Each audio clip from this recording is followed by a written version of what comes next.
Hello, welcome.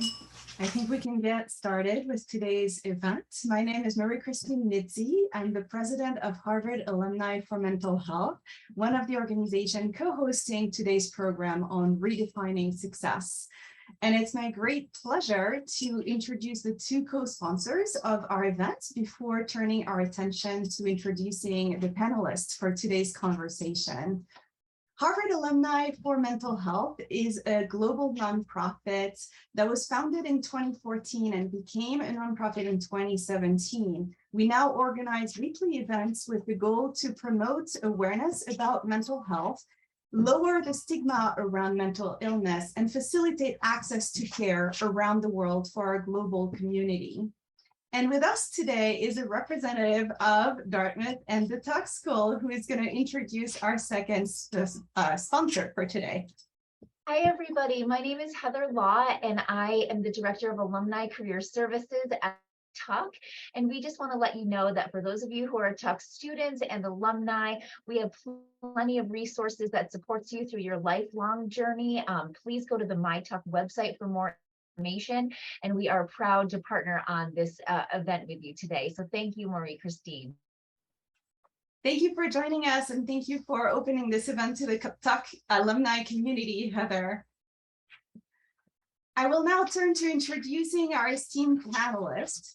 Today, joining us is Vlad Ilchenko. He is a senior product manager at Fortune 1 company, a business strategist and economist by background, and passionate about building great products and reducing business inefficiencies.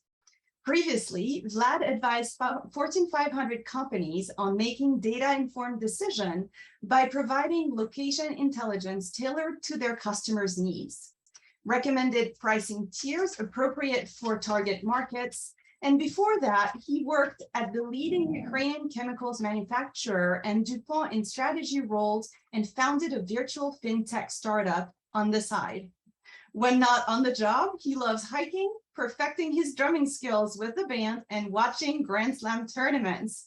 Thank you for being with us today, Vlad. Thank you for having me. Pleasure to be here, Marie. Next, joining us is Aditi Jariaman, a junior at Dartmouth College, where she is studying psychology, neuroscience, and anthropology.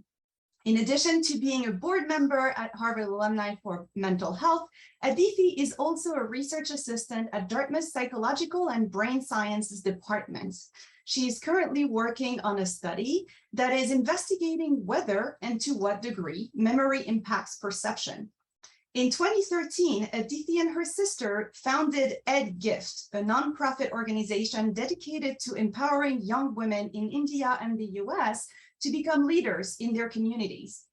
Aditi's experience working with these young women furthered her passion for service, propelling her to engage in other service opportunities like Harvard Alumni for Mental Health. Thank you for being here, Aditi. Thank you for having me.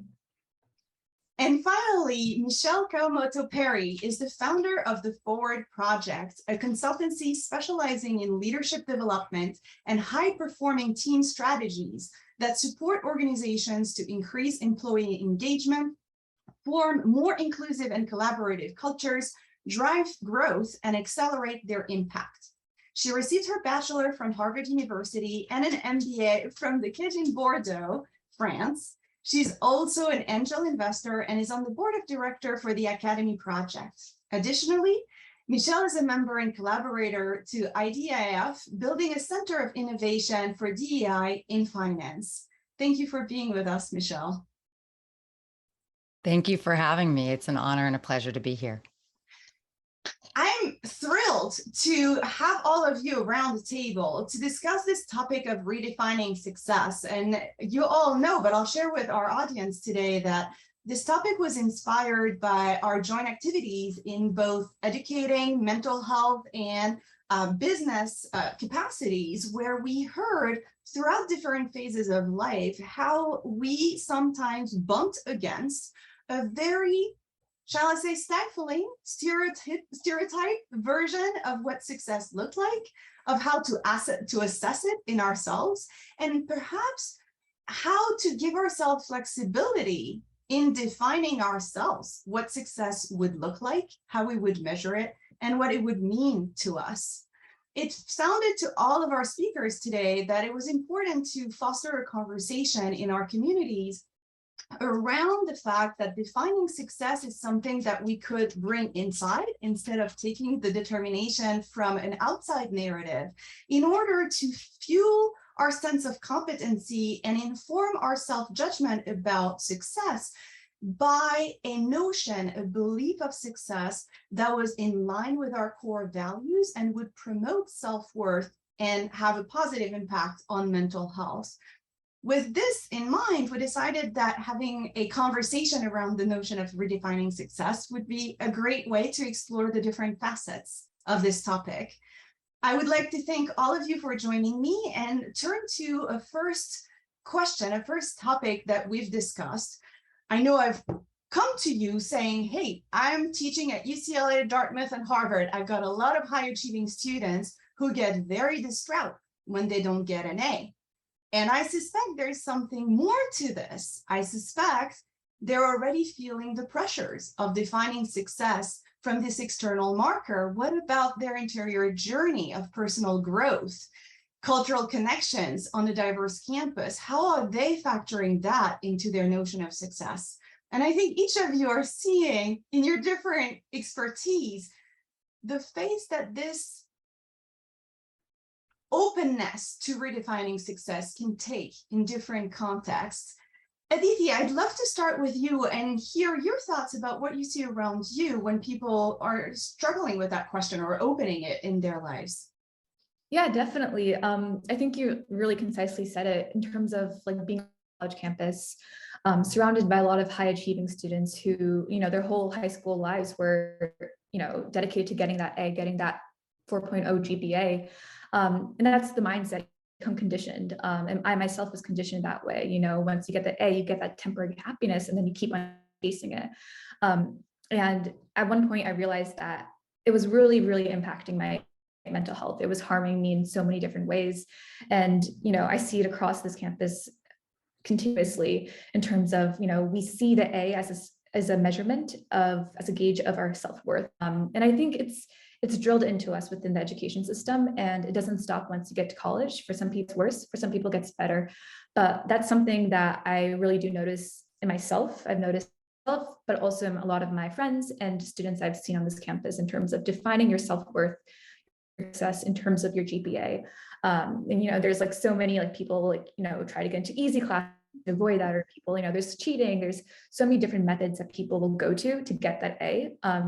Becomes this blind kind of rat race where you just, you're conditioned to get the A, but you don't really know why you're doing it. What importance, what value does that grade actually have in the real world, in terms of helping you get a job, in terms of making you happy? It just becomes this blind kind of race where people are just like, oh, A equals happiness.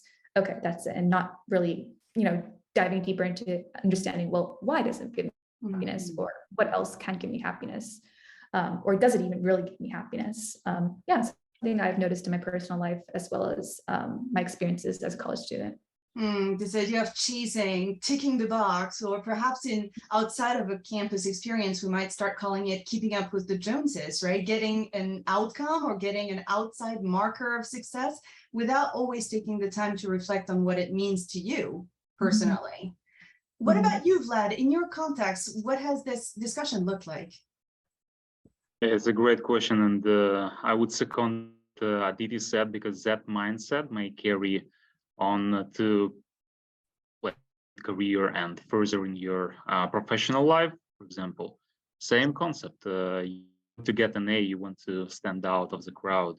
It translates, hey, do I get a promotion? Do other person gets a promotion? Or do I get a raise? Do I have to work on cool projects or cool features, cool products? And so that kind of preserves mindset. Hey, there is a class, there is your boss who is a teacher, and then you get better or worse grades. But again, just to be mindful of the environment. It's not academic, it's more leaning towards real world.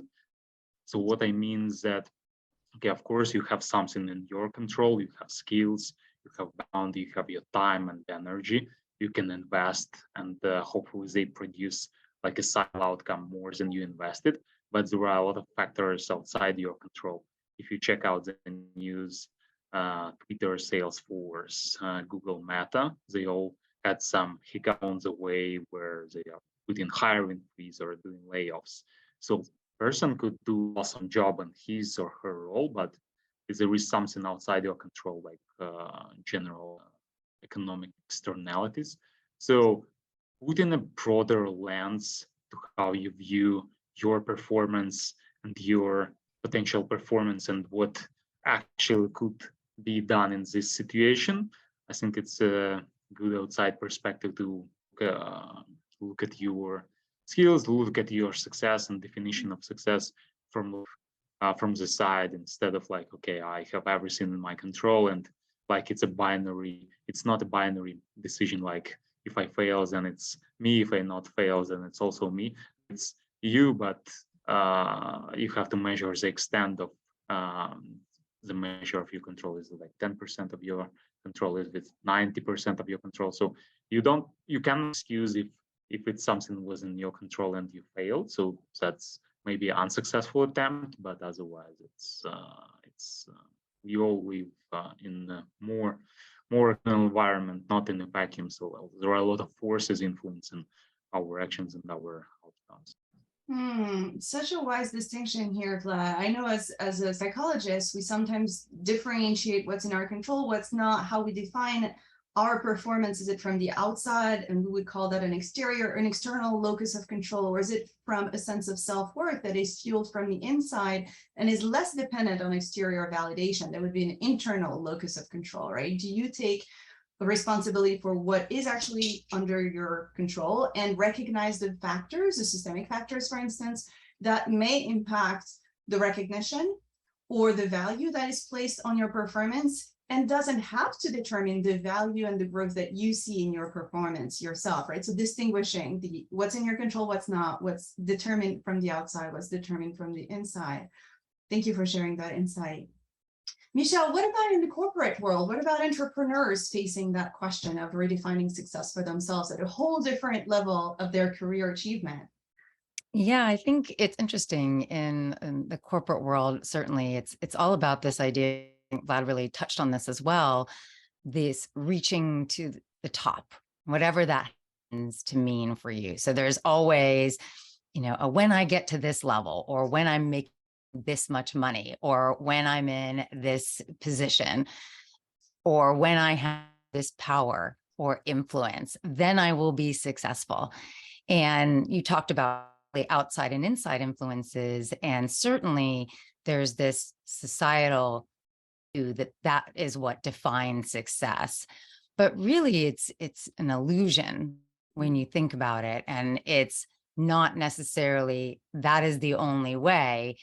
Just that's what we think everyone else thinks, and therefore we have to subscribe to it.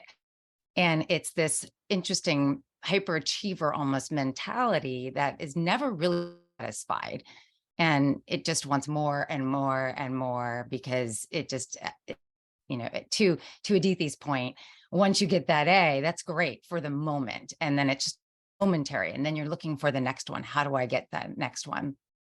And it can really cost us very dearly along the way. And there is Shirzad Shameen, who's the founder and CEO of Positive Intelligence, Inc. He had a very revealing story in his TED Talk. He talked about leading a leadership development seminar for more than 100 CEOs and presidents who were all very successful and seemingly were very happy and confident on the outside.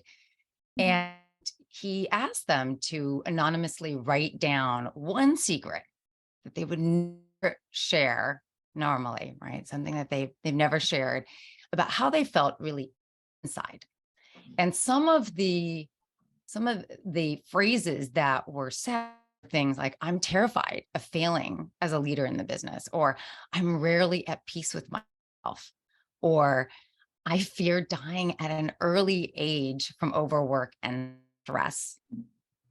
And also things like, my air of self-confidence is false.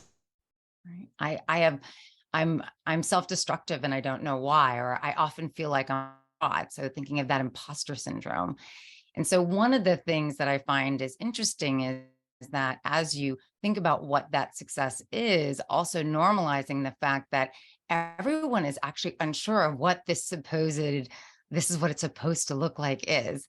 So even though that's what society is saying we should be accomplishing in order to be successful, people aren't necessarily sure of that. And even when they do reach that level, they don't feel that they are truly successful. So that's why it's really important to think about how are we finding success for ourselves. Yeah, I love that, right? And thank you for sharing this example. I think we absolutely see the mountain from the outside. We see others higher on that ladder, however image you want to represent. And we think when I get to that point, right, it's that moving target. When I get to that point, I'll feel confident in myself. I will have made it. I will, and then you ask people who are at that level and from the inside, looking down on the mountain of their own path, maybe have not developed along the way that inner sense of confidence, competence, and trust in their ability to weather an outside validation of the lack thereof, right? And I'm curious what you would all think when we're thinking about this ladder or this visual representation of success. We might say, well, it's a six-figure out of college. It's being the CEO or being the top whatever at the company, being the higher earner. We have those socially prescribed recipes for success. And I gotta say, as a therapist, right, we definitely see people who may have taken that shortcut to self-exploration in a way. They say, well, I've done everything right? I got into the Ivy League college, I got the degree, I got into the high fame and prestige company, and I went up the ladder. And at some point they hit a crisis, right? That famous midlife crisis where they're like, I don't recognize myself, right? It's an air, it's a face, but I don't genuinely feel the way that I project into the world. And so I know that last month at Harvard Alumni for Mental Health, we hosted a conversation with NPR correspondent Selena Saliuk on quiet quitting.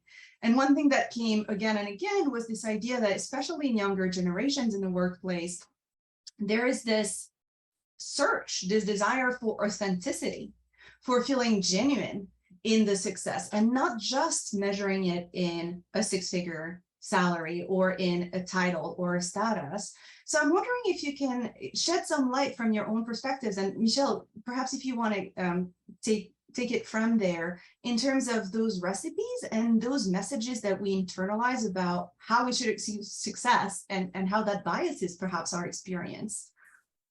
Yeah, I think there's an interesting piece about this idea of what's expected. And I know somebody had mentioned that in the chat as well. So hopefully we'll get to talk more about for the member in the audience as well. But there is often this people tied down to these shoulds in our life. And there's a brilliant coach that I know who describes this as this should bird that sits on our shoulder and it shoulds all over us all the time.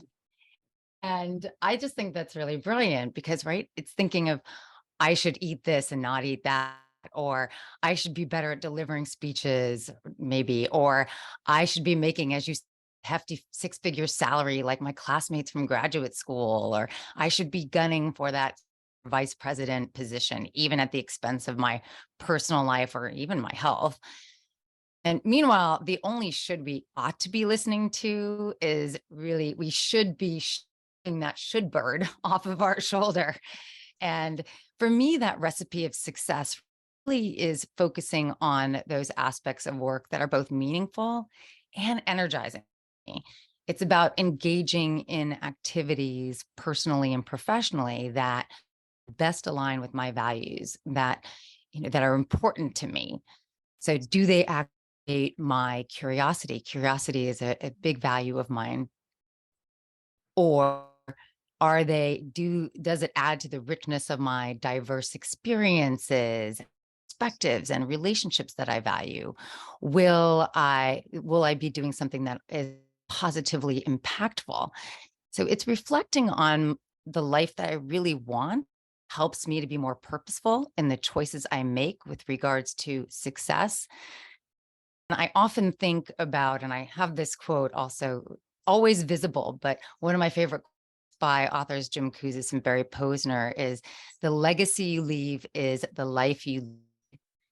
And when I think about that quote, it really forces me to think, what are the decisions that I'm making on a daily basis? And are they following those values? Is that important to me? Are they worthwhile to me? Worthwhile in my definition of what's worthwhile in my life. And so that to me is the true recipe of success.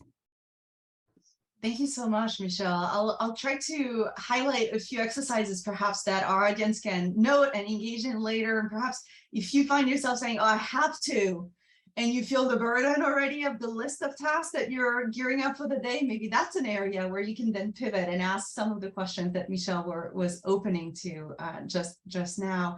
Aditi, can you perhaps expand on this impact that those shoulds can have on mental health? Yeah, definitely. I think in terms of, college experience, it's always like internships. I should get this really internship because that's going to lead to a great job, or I should get this like 6-figure salary outside of college, or I should get a job right away outside of college. I should be working in the city. I should be getting these grades. I should be involved in clubs. It's just this never-ending laundry list of shoulds. And I really like what Michelle said, because it's, that bird is always on your shoulder, regardless of what stage of life you're in. And we talked about this in the Dartmouth Mental Health Union Club about this idea that we can tell ourselves, like, let's shoo off this bird. And it could be easy at some points, but it's extremely hard when you're living in an environment where no one else is doing that, or the majority of people aren't doing that. Especially at adolescent, college age, you're constantly comparing yourself to others. Comparing ourselves is what got us into this college. And then we constantly compare ourselves. As Vlad said, you compare yourself against your colleagues. It's this never-ending process. So what I've found personally, it's hard to do that. It's hard to shoo off that bird when everyone else is still defining success in terms of GPA, in terms of jobs, in terms of internships, because my definition of success is informed by the people around me. And it seems like, oh, maybe I'm doing something wrong, or maybe I'm diverting a little too much, because unfortunately the world is, set up in a way, and the higher your GPA, the better opportunities you'll get, or if you get this internship, this job. So we talked about this in the mental health union, how it's hard. We have to be realistic with ourselves in terms of, it's hard to just easily say, like, okay, I'm just going to define it according to my own rules. Everyone around you is playing a different game. But I think for me personally, what I've been trying to do is, yeah, the world can run like this, but it's up to you to determine your own life. You can play in that field, or you can do your own life. And for me, in terms of, we were talking about strategies, I've been really evaluating my relationship with academics and relationship with Dartmouth. And I was a workaholic. I was a perfectionist, and I struggled a lot with it. It was terrible for my mental health. And high school was not an enjoyable time for me because I was just addicted to that A. And I realized in college, like, I can't continue this style of, learning.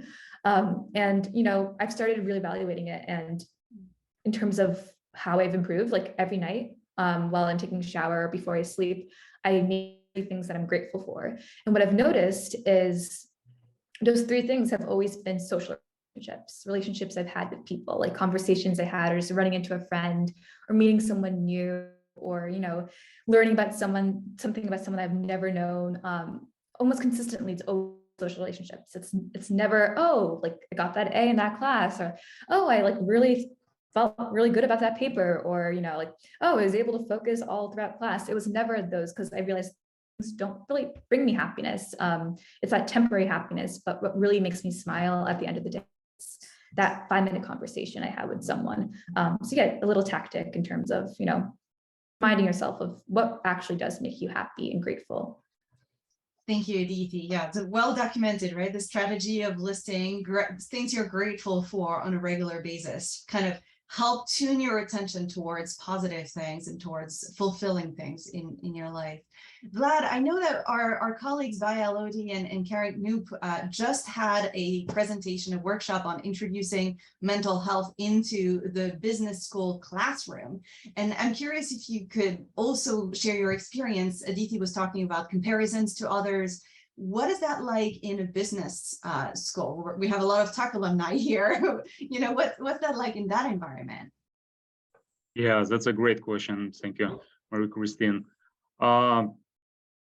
Business school is an interesting experience, and I would recommend for everyone to do it if you feel that it's something you want to do in life, and just experience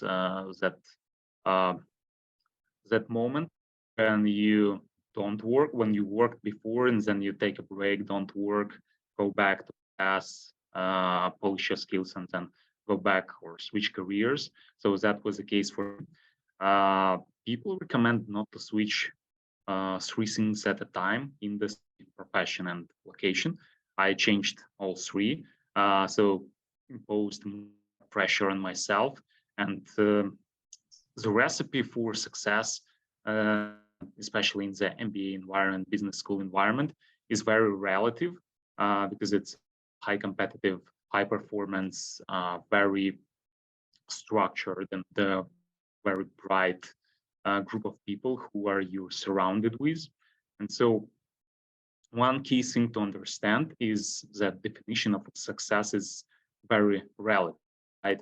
Because when you're at business school, if you compare yourself or such brilliant professionals from different walks of life, you may feel, oh, I don't know this, know that. So it can feel like imposter syndrome. How can I pass like macroeconomics or statistics or stock trading if I didn't and if I haven't done that before, right? But collectively class performs really well because everyone brings a new perspective. So that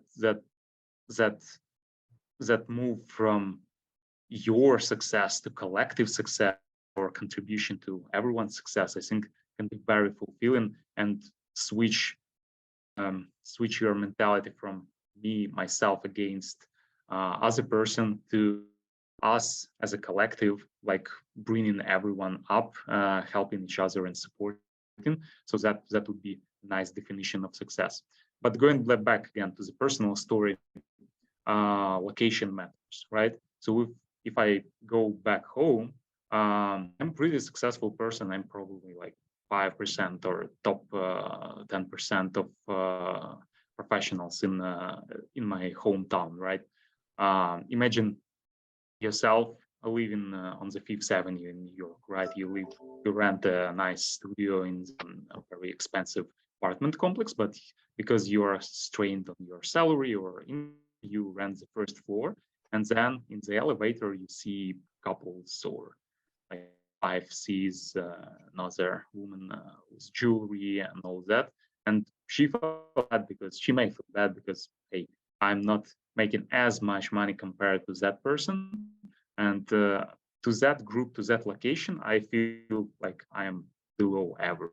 But if you go, for example, somewhere in rural place, you will be on top of on your like social group, right? So it's all relative depending on location, and I think that makes a lot how you feel.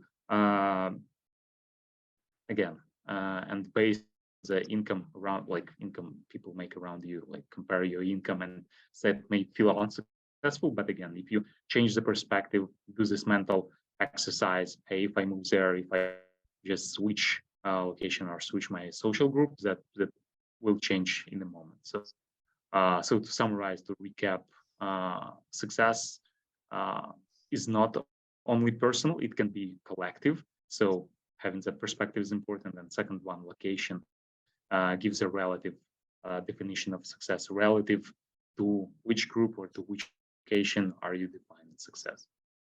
Absolutely. Such a great point, Vlad. Thank you for sharing. And I know that we intentionally built this panel. We're all multicultural, so we can speak to also the experience of being in different cultural norms and settings and expectations. And perhaps that's also a tool that we can leverage in the sense of you find yourself putting yourself down because you use a certain group as a reference point when you compare yourself to others. How about broadening your spectrum and comparing yourself perhaps in a larger picture and seeing what you have accomplished in a larger picture, right? One thing that we discussed in preparing for this event was let's have a conversation about what success looks like when once you're embracing an out of the box definition of success. And, you know, I'll start with saying, coming from academia, we definitely have a very strong frame of reference. We have a very strong, very stereotypical narrative with some, you know, lip service being paid to. You can totally be successful outside of academia, but they're happy if you really make it when they're professors and they're researchers in academia, right? That ivory tower having a really narrow view of what true success looks like. And I heard and I specialize in private practice in helping high achievers. And so I hear a number of people who have been very successful in their own right outside of this academic ivory tower definition of success, and who completely internalize that narrative that, but I wonder if I'm really successful or if I'm just patting myself on the back because I still didn't make the research academic career that I was initially aiming for. And so I'd love to advocate for and give here this panel an opportunity to show us what success looks like when we define it outside of the box, right? Perhaps, Aditi, if you want to talk a little bit about embracing success in a less stereotypical manner. Yeah, definitely. Yeah, and as aforementioned, I think these past 2 years have definitely been a time where I've been reflecting on that. If you asked me this, like in high school, I would definitely just honestly tell you the grades, or I would tell you something like, you know, like not the grades, but I would truly post the grades. You know, it's one thing to say something and one thing to truly believe and internalize it.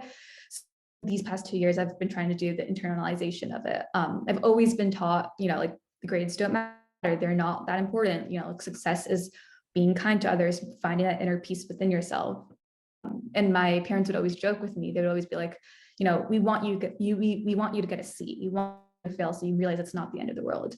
And that's something they've been telling me since elementary school, but I've never really internalized. I was like, yeah, sure. Like, but I think these past 2 years have made me realize that for me personally, success is finding that inner happiness through relationships. I think when you're just so in your own world, narrow-minded, perfectionist, like, you know, trying to get a grade, you forget that there's a whole world out there. There's so many more opportunities. There's so many more paths that you take. There's so many people surrounding you that, you know, you can learn so much from. And being at school at Dartmouth, where we have such a, you know, is such a diverse population, I think that has been my favorite aspect of the school so far. And freshman year, I was very much like nose in the books, perfectionist, getting stressed over the littlest of things. I didn't realize the people I was going to school with and how much, you know, success, but how much obstacles and triumphs this student population represented. This term, as well as last term, I've been, you know, that's been my goal for the term, just to reach out to people and extend my networks and just learn from people. And like even yesterday, I was having a conversation with my friends. He's a econ major, and I haven't taken any econ classes, and I'm not particularly planning to, but I just like was so engrossed in the conversation because I'm like, this is my opportunity to learn about econ. Like, you know, of course, like I could have been doing my work during that conversation. That was like a 30-minute conversation. I could have been doing that, but when else will I be able to learn about econ through his lens, through a peer's, you know, perspective? And that was just so fulfilling. That was one of my 3 grateful things yesterday. So I think in terms of me personally, as it's social relationships, it's, you know, I think it's cumulatively, it's made my mental health so much better. And it's helped me distance myself from that perfectionist attitude of like, oh, didn't get that A, you know, the sting is still there, I will say. And to be honest, I'm still working on it. It's not this, it's very hard to do. It's, you know, it's easier said than done, especially when you're in such an environment where a lot of people are still defining it in terms of grades. And sometimes I revert back to it. And, you know, my mental health does decline in that sense.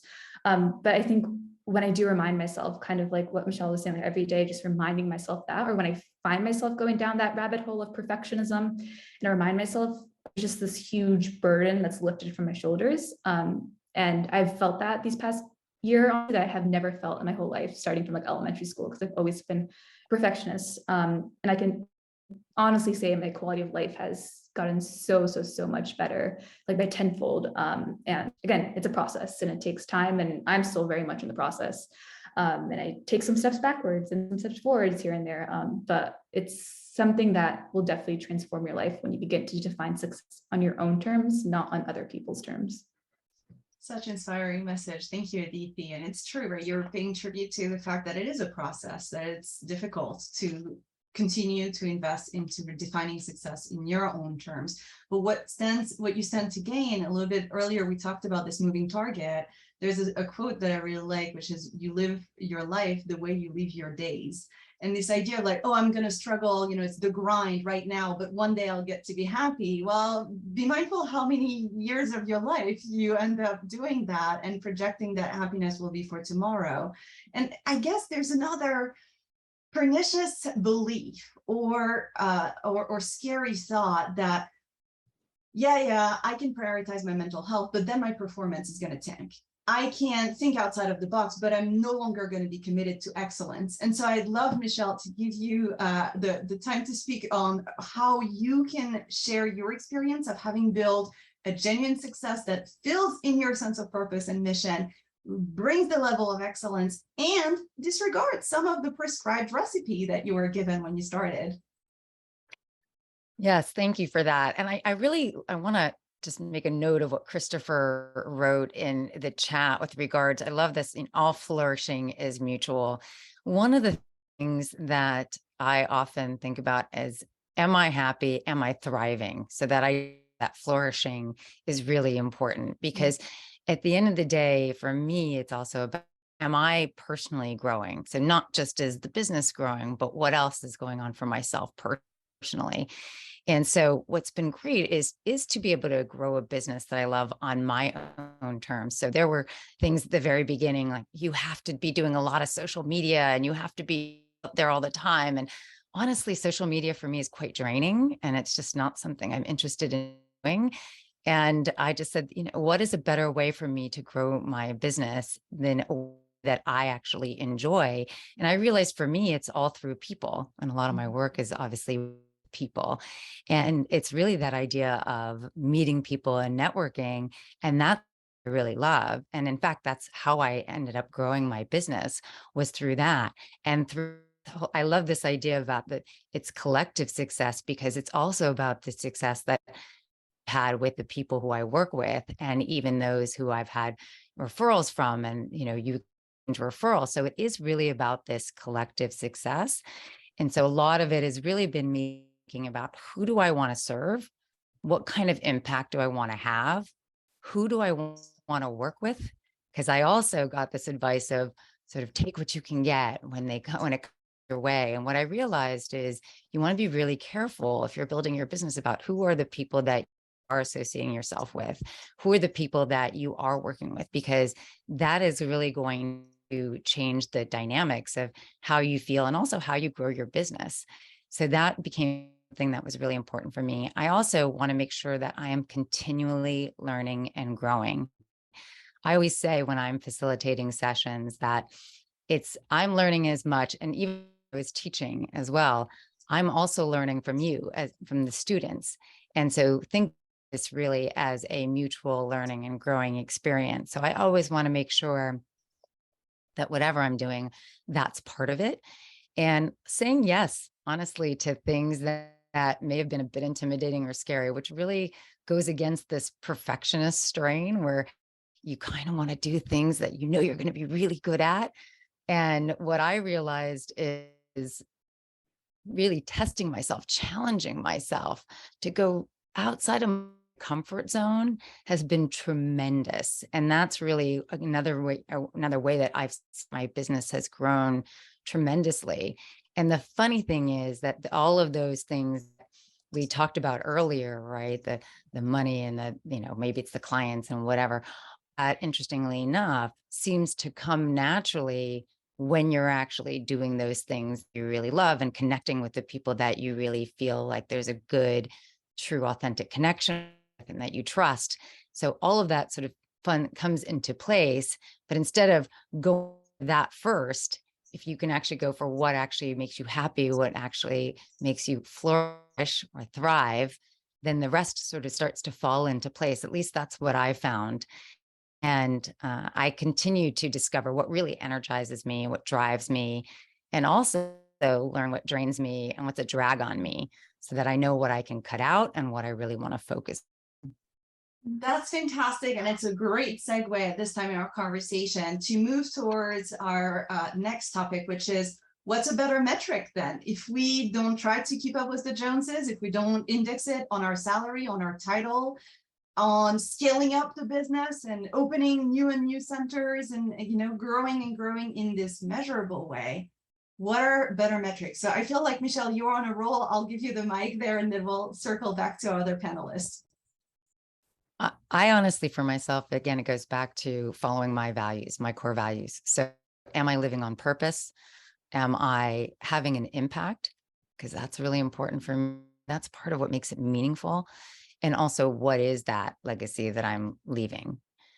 I know that we only have so much time on this planet. And in fact, when I decided that I wanted to go on my own and start my own business, it was sort of one of those, wow, I kind of wish I would have done this earlier.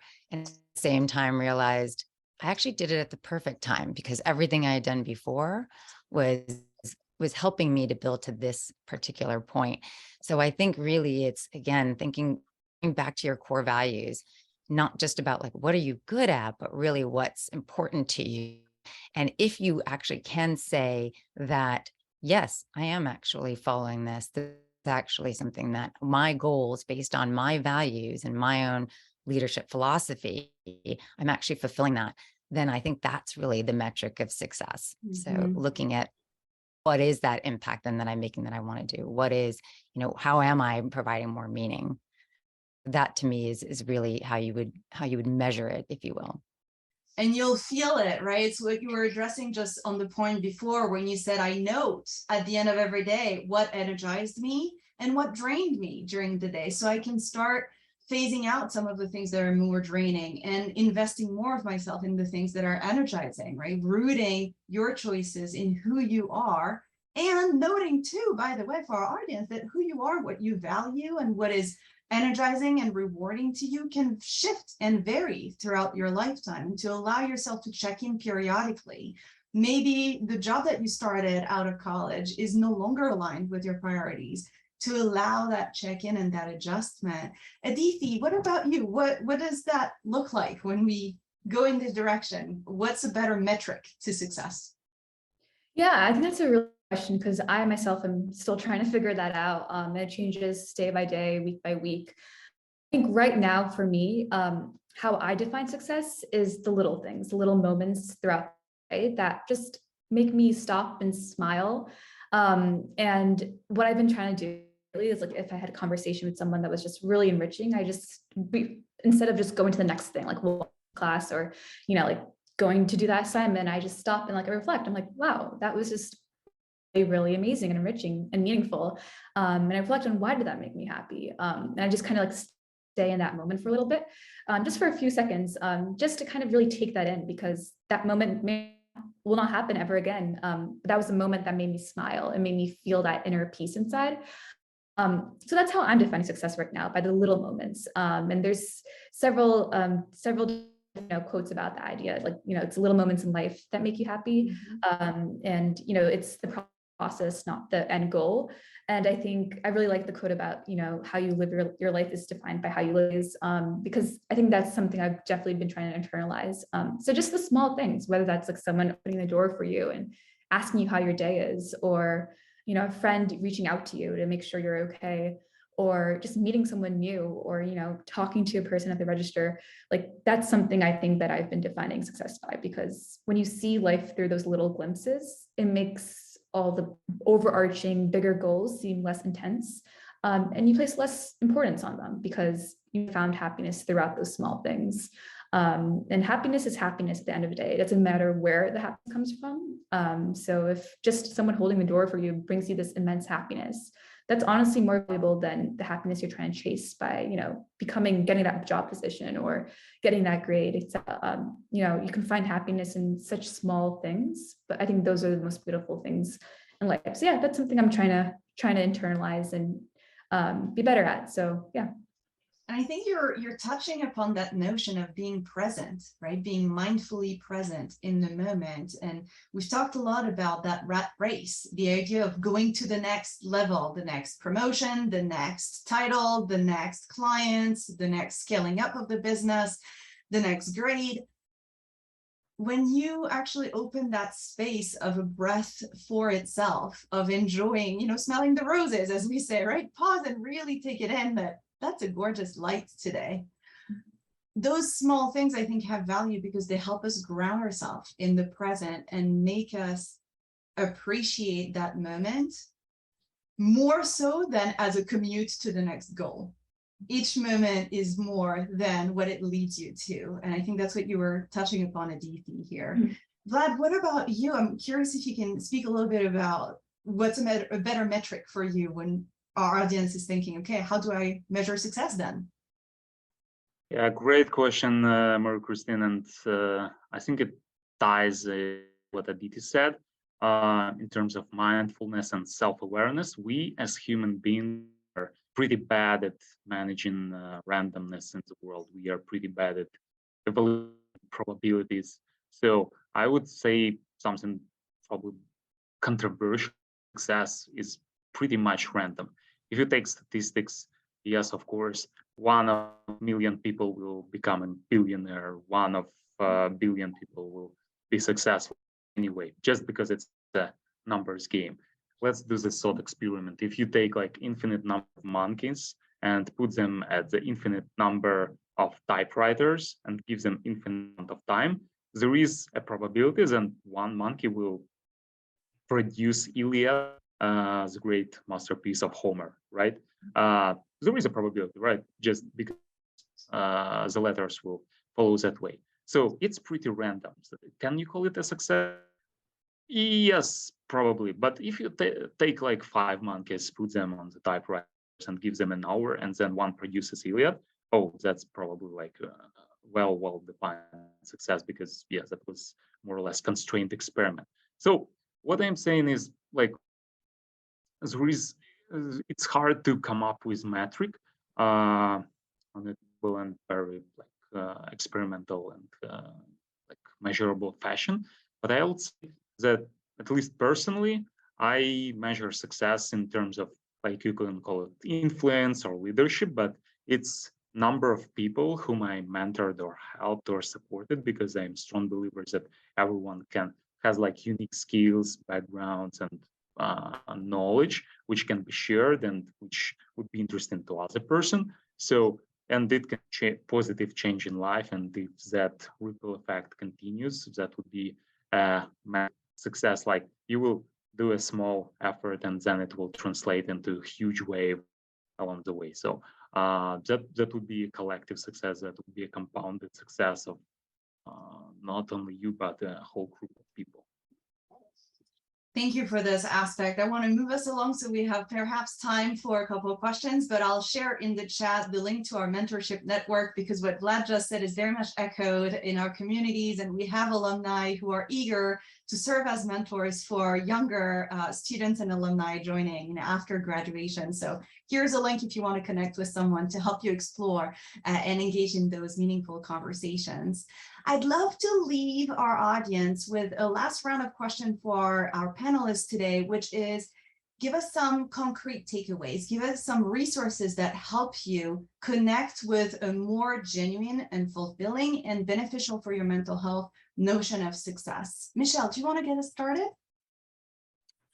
Yeah, sure, no problem. I talked to Shazad Shameen earlier, and I would encourage looking into positive intelligence. It's a lot about this idea of saboteurs and the saboteurs that affect us each and every day. And I found that to be a quite powerful notion. And there's some very interesting exercises that you can do to really notice your saboteurs when they're coming in. And in fact, and I do think that this idea of success is often tainted by these saboteurs that come in. And that also is what fuels our imposter syndrome, et cetera. So I would definitely encourage looking into that.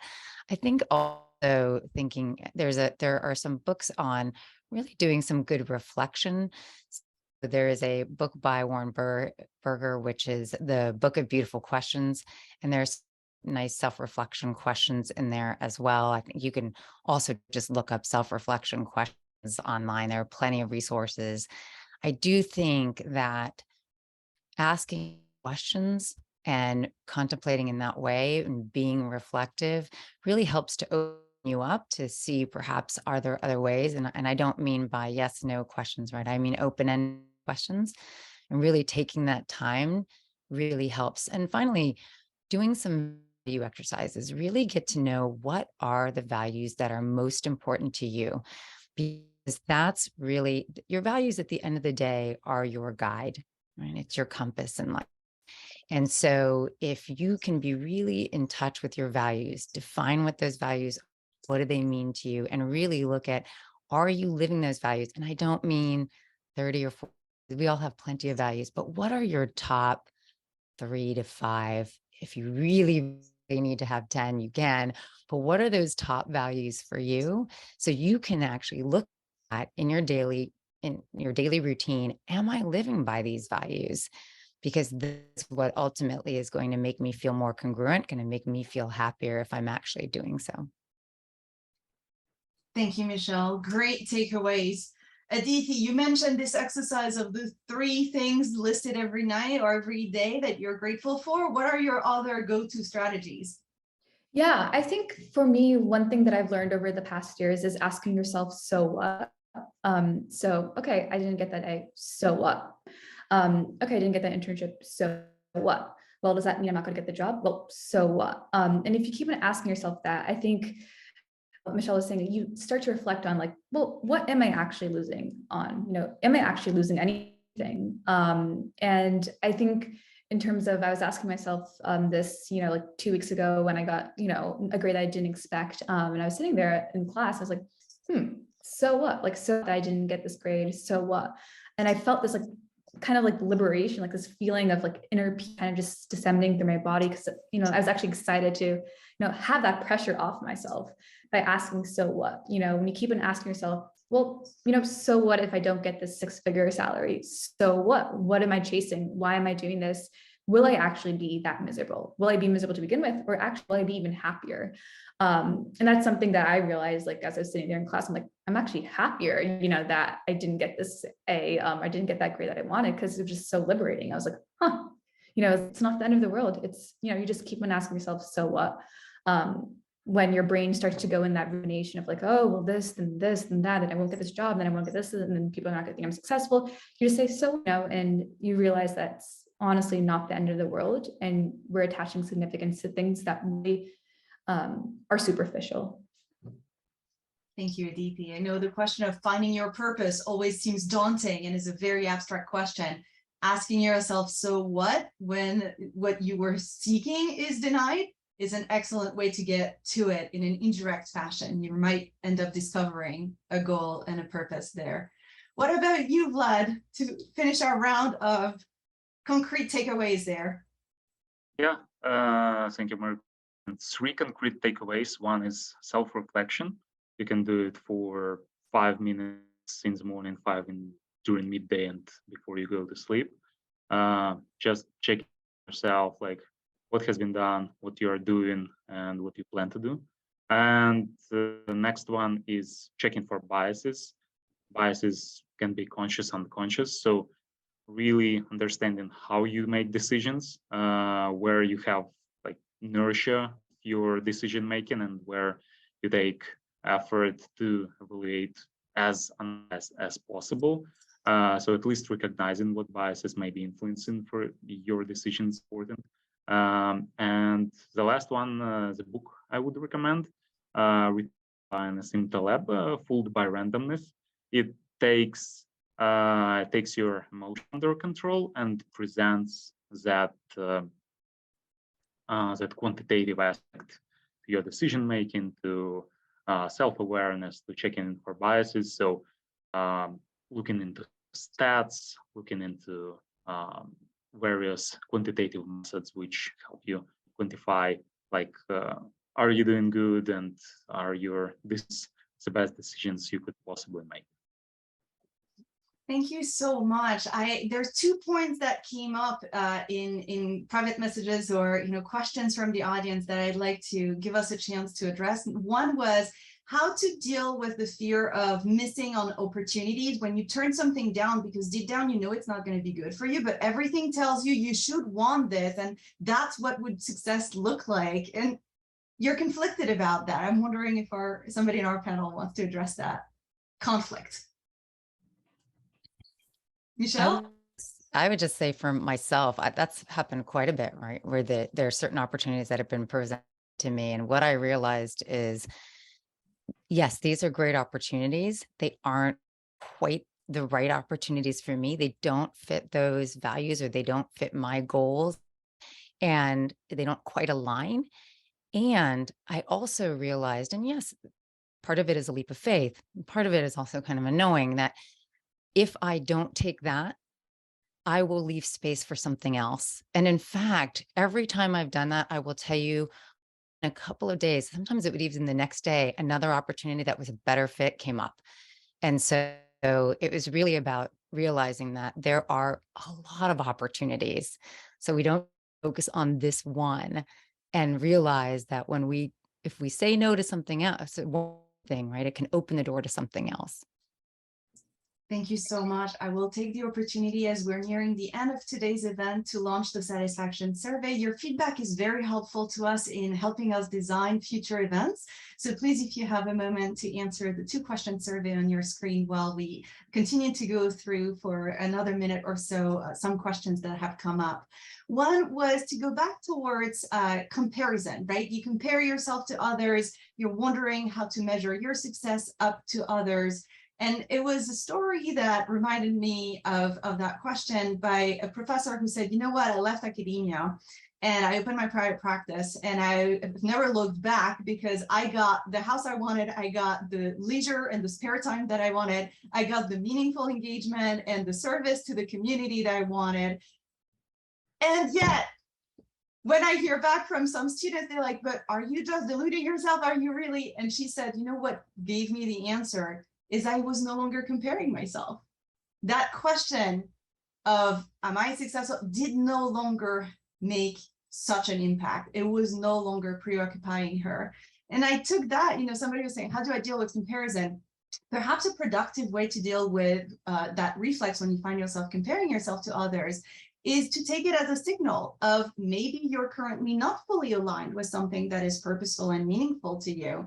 And to then go into those questions, this open-ended question that Michelle was alluding to explore what would align with your value, your core values better.